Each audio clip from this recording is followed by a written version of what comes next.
buddies, it's BADLORIE, and welcome back to my channel. In case you're new here, let me tell you a little bit about myself. I create content related to The Sims and The Sims 4 and Sims stuff basically. Whether it be builds, let's plays, or news updates, I probably have a video that you might enjoy. So if you're into Sims stuff, maybe you'll subscribe today, leave some thumbs up or some comments, maybe even share a video with a friend if you feel so inclined. But anyway, today we're here to show off the completed version of my Plumhella shell challenge.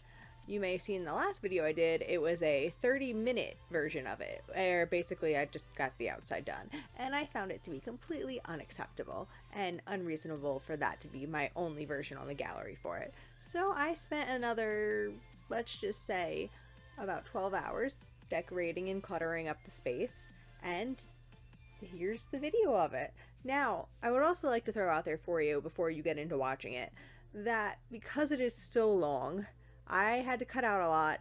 Not only did I have to cut out a lot though, I also lost a lot of footage from the inside of the decorating part, you know, the bedrooms and the living rooms and stuff. But there's definitely still a lot of good footage here. So, you know, let's build. So here it is. We are doing the Plumhella, the Plumhella shell challenge here. If you're not familiar with shell challenge, I will explain it to you. So basically what it is another creator creates just the walls to a building for you, and then you have to decorate it and fill it in and do whatever you got to do to make it a complete building, but you cannot move any of the walls whatsoever. What you may also notice here is that I forgot to hit record a little bit early, but you didn't miss anything. Actually, this is just picking up exactly where I left off after my previous video, the first 30 minutes of the build, where I attempted to furnish the entire house in 30 minutes and failed completely. If you haven't watched that video yet, I suggest that you check it out. I will link it above here so you can click on over there. It is quite humorous to watch me stress and have anxiety over something as silly as a build. Also, if you did not see Plumbella's video announcing her Plumhella challenge and explaining the rules and stuff, I will add a link to that in the description too, so you can go see that and know exactly what her expectations were. But right here, I was just kind of building like this little like in-water garden area. It's really cute. I ended up adding some seats to it later, and you can actually come down here and walk and have a seat and kind of check things out. As you'll see later into the build, there's actually fish in there too, and then I just wanted to try to get as much landscaping as I could done while I was still in landscape mode. My computer is very slow, and my style of building is it's pretty ingrained in me, and it's pretty old. I've been playing The Sims for a very long time now, and I'm used still to basically the lag and the slowness that you would have to deal with The Sims 1, Sims 2, and The Sims 3, and my laptop gets a little bit glitchy every time I switch back and forth between build and buy mode 2. So the point that I was getting to though about trying to get all my landscaping done at once is I don't like to switch between the tabs too often, because what I'm used to and in my mind still happens is every time I click over from build to buy, or from like plants to wallpaper to floors to foundations, is there's always like a at least 2-minute lag. So in my mind, it makes more sense to do all the things that I have to do within that one tab before moving on completely. But you will see throughout this build, I still flip back and forth a lot, just because, well, you have to when you're building sometimes. The way that I like to build in my mind is not always the way that you end up having to build. And now I'm just kind of jumping around with the windows a little bit, because I don't think I actually got to put any windows on the building at all during my original 30 minutes that I put into this. I am really slow at building. I don't know why I ever attempted to do this in 30 minutes. I don't know why I thought that was possible. Overall, from start to end, it probably took me close to like 12, 13 hours to fill this entire building up and decorate it and, you know, complete it the way that I wanted it. And even still, like going back in and looking at it, I'm like, oh, I wish I did this different, I wish I did this different. That's the thing about building or any kind of like creative activity to me, is it's never really done. Like there's always something else you can do to improve, to make it better. And I really like the little water detail here that I put in front of the pools too. I just wanted it to kind of look like, or mimic at least like a waterfall effect, so it could kind of be like it's all the water's flowing from the top pool into the second tier pool, into the first tier pool, and then down into, you know, the waters there below the house. I wanted to try to include the glass floor in the house somewhere too, because I thought that would be really cool, like out here on the balcony outside of the master bedroom. However, throughout my furious searching, I couldn't find the glass floor anywhere. So if somebody knows where that's located within the build mode catalog or buy mode catalog, wherever it is, let me know in the comments, because I would like to start incorporating that places, because I think it's super cute. Now I am just covering the entire place with plants, as many plants as I can possibly shove onto the building, because what is a house without plants? I feel like the plants definitely add a lot of life to it. They make it feel more full and literally just alive. Plus I think they're super cute, and this house, you're gonna see by the time it's done, it's absolutely overflowed with plants, as a good house should be.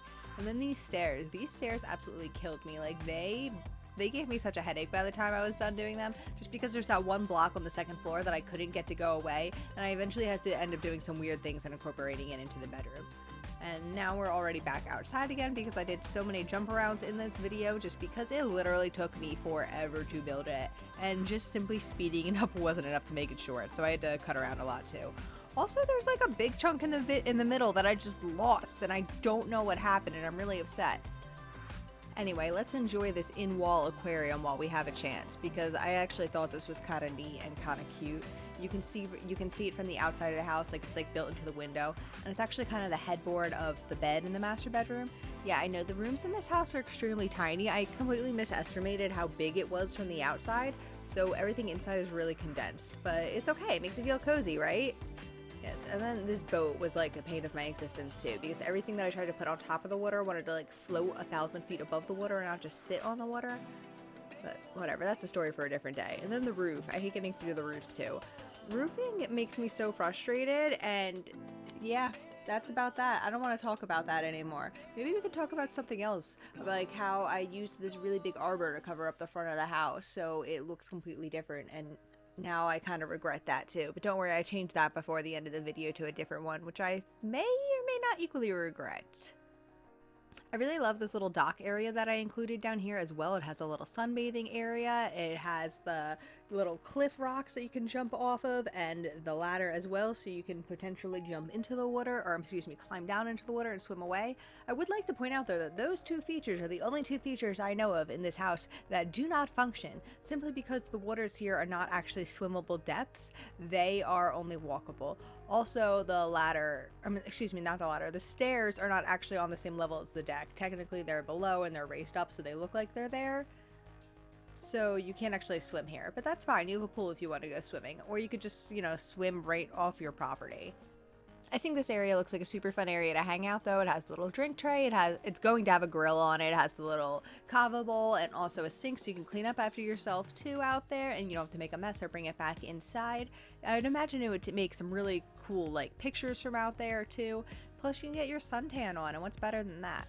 And here we are back inside to the super overcrowded upstairs. I decided to add a second bedroom to it, so if you wanted this to be a family home, it could be technically. Also, there's a cute little area outside by the fire pit that has some towels and stuff, and I thought that looked like more of a kiddie area, and it deserved to have a kid room in it as well. You're gonna see that I just flooded the entire like small ocean area in front of the house with all kinds of debug objects and live edit mode objects as well. Basically, I wanted it to be like there's a coral reef into the yard, just like there is slightly next to the yard, and I wanted to put some of the ruins in there too. Like maybe this area wasn't always as beachy, and maybe like, in ancient times there was some actual life in the watery areas. Oh cool, and now we've made it to one of my favorite parts of the house too. I absolutely love this little meditation area that I put up front here. It is super cute and filled with crystals and candles and everything that you would want your sim to have if they're going to be meditating in their island beach home. It's pink, it has incense, it has a yoga mat, it has a cute little wicker rug. It's got all these little ancient vases all over it as well, and it even has a romantic aura wood built object in it too, so if you want that to be a romantic area, you can go ahead and turn that the little wooden birds on for their romantic aura. I love this little area so much and how it backs right up into these trees. I might enclose it in a fence and just put it on the gallery all by itself as its own room, just because I think it is that cute and I want to live in that area. I want an area like that in my own home in real life. Cool, and now we have jumped past the part where I have decorated the entire inside of the house, and we lost about maybe 6 hours of footage, who knows. But basically, most of the inside of the house is decorated now. We're just doing some finishing touches, getting some last rooms in, and cluttering up a little bit more. And yes, I do put a lot of thoughts into the bathroom. It's one of my favorite rooms in the house. For a few years, I worked in a store that specializes in handmade soaps and bath products, things like bath bombs. You may know the store I'm talking about. I'm not going to name it, however. But because I've worked there for so long, bathing is a big importance to me, so I like to put a lot of time into creating beautiful, luxurious bathrooms. So sue me if you think it's weird. It's one of my favorite parts of the home in general. And I spent way too much time tooling around this laundry unit too. This isn't even the first place I had for it, but I just thought it was important to include the laundry because this is a family home, not a vacation home, and you would be doing laundry normally in your home. But eventually I settled with it in like this little open closet area, and there's also a mini fridge under it too, so if you do have toddlers in your home, you will not be troubled with taking them up and down stairs to get their meals and such. I am also proud that I was able to include a closet into this home because I want all of the spaces to woohoo available possible to me. That's what, I don't know, it's part of the Sims. Anyway, that's the house. Here it is for the footage cut off. I hope you enjoy it. If you do like this, definitely check it out on the gallery. I will leave my EA ID below because it is not my name and it is hard to spell, so check for that in the description as well. Thanks for listening to me ramble for 10 minutes, guys. Love you so much. See you in a few minutes at the end. Bye!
So there it is, the completed version of my Plumhella build. As you can see, it is very tight inside that building. Like, once I got the walls in there, it's pretty small, and it was hard to get some accurate interior photos taken, so I'm sorry that there wasn't a lot of them. But you can always download it off the gallery if you want to see what it's actually like and take a tour for yourself. I will list how to find that below as well. But I'd just like to thank you guys for spending some time with me today and watching another one of my videos. And if you haven't yet subscribed, go ahead and hit that subscribe button, ring the bell so you can get the alerts about the next time I have videos coming out too. But again, thank you so much for hanging out with me today. I really appreciate it, guys. I love you so much and enjoy the rest of your night. Bye!